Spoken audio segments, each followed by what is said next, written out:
You hear that? Listen, that thumping sound. Oh, I know what it is. That's cadres of Nissan Leaf owners kicking themselves for not waiting and buying this.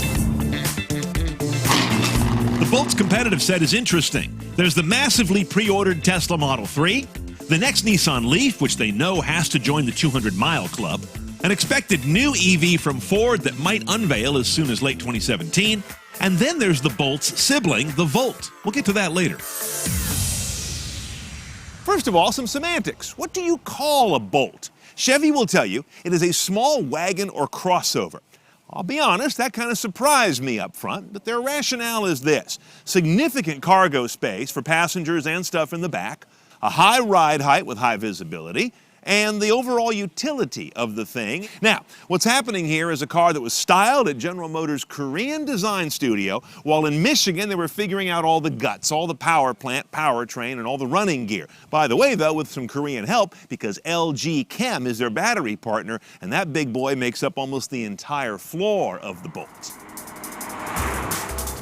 Now, under the snout, the Bolt is actually a very simple story. The front wheels are driven by an electric motor, and that's kind of it. There's no fancy modes or ancillary technologies going on here. 200 horsepower, 266 pound-feet of torque. There is a paddle on the wheel to add regenerative braking, and there's a sport mode to kind of tap more power at a given amount of throttle, and no transmission to speak of, just a 7-to-1 reduction gear. 3,600 pounds of Bolt gets up to 60 in 7 seconds. But as with all EVs, that doesn't matter so much. It has torquey instant response at any speed. That reminds you, 0 to 60 relates more to old-school combustion engines that have to huff and puff to work up a head of steam. Now, inside the Bolt, one of the first things you notice is above me.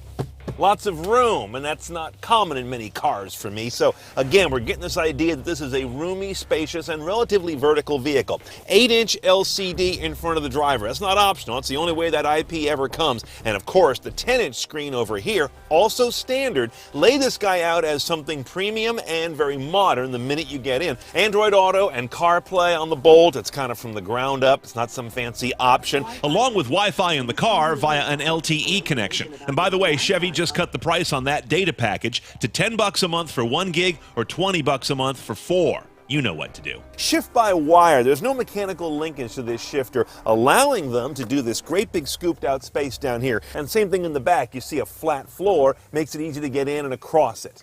And this is borrowed out of the Cadillac CT6. It's one of those rear camera, rear view mirrors. That's really cool stuff, especially at this price point.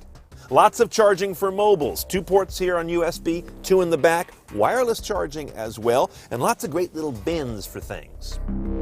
Of course, the Bolt's headline is simple. 238 miles of range for about $30K.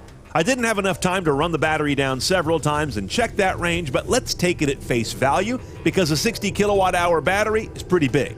Charging it from flat takes 9 hours on a 240 outlet, or put another way, 50 miles every 2 hours on the standard charger. But pay more for the fast charger. Then you're putting 90 miles in the tank every 30 minutes. Or fully charging the car in about 2.5 hours. Now, some of you may know my theory that electric cars drive more like each other than combustion engine cars. Let me notice how it drives the least. I don't want to hear motor or gear whining, and I want it to be very linear underfoot.